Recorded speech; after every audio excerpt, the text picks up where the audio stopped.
అనకాపల్లి జిల్లా మునగపాక మండలంలో సోంబాబు అనే వ్యక్తి మహిళపై కత్తితో దాడి చేశాడు.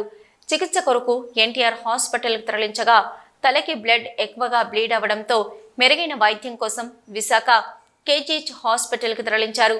కేసు నమోదు చేసి దర్యాప్తు చేస్తున్న మునగపాక పోలీసులు భార్య చంద్ర, భర్త మోహన్ ఇద్దరు కేజీహెచ్లో చికిత్స పొందుతూ ఉండగా చంద్ర పరిస్థితి కొద్దిగా విషమంగా ఉందని బంధువులు ఆరోపిస్తున్నారు. ఈ ఘటన కోసం మరింత వివరాలు గాయపడిన మహిళ చంద్ర తండ్రి మల్ల నాగకోటితో మా విశాఖ ప్రతినిధి ఫేస్ టు ఫేస్.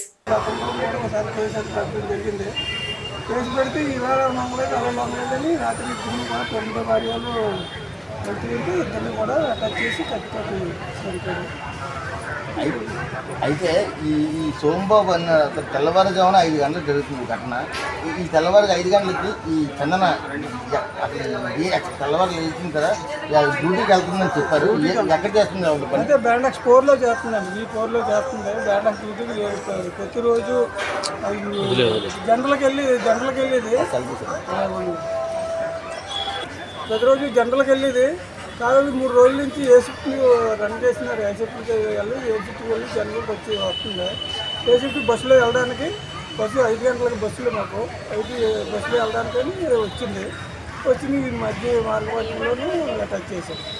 అయితే ఈ కత్తితో దాడి చేసేటప్పుడు ఆయన భర్త కూడా గాయపడ్డాడు కదా.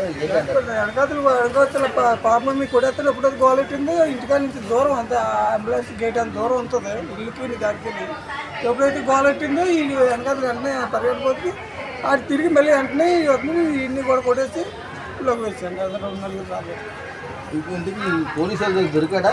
ఇంకా ఏం దొరకలేదట్టు. మేము ఎక్కడ ఉన్నాం, ఇంకా ఏం దొరకలేదు. పోలీసులు తెలియటం ప్రతి అది అంతవరకు ఎక్కడ తెలియదు. అది తెలుస్తుంది మనకి. ఇంకా చూస్తున్నట్టుగా అయితే చందన లొంగలేదని చెప్పేసి సోంబాబుతో కిరాతకంగా కత్తితో దాడి చేశాడు. అయితే ఇప్పుడు కొనుగుపురితో ఉన్న చందనకి చికిత్స ఎన్టీఆర్ హాస్పిటల్ తరలించగా అక్కడ చికిత్స చాలేదని చెప్పి మెరుగైన చికిత్స కోసం కేజీహెచ్ తరలించారు. తెల్లవారుతో కనిపిస్తున్నాయి. అలాగే బాయి తల్లిదండ్రులు కూడా చాలా రోధిస్తున్నాడు. ఏదైనప్పటికీ దోషులకి కఠినంగా శిక్షించాలి. ఇలాంటి అరాచకాలు, ఇలాంటి నరరూప రాక్షసులకి కఠిన చర్యలు తీసుకోవడానికి బాధితుల తండ్రి చెప్తున్నారు. మరిన్ని వార్తా విషయాలు D5 న్యూస్లో కెమెరామెన్ రామ్తో ఈశ్వర్ రెడ్డి, D5 న్యూస్ వైజాగ్.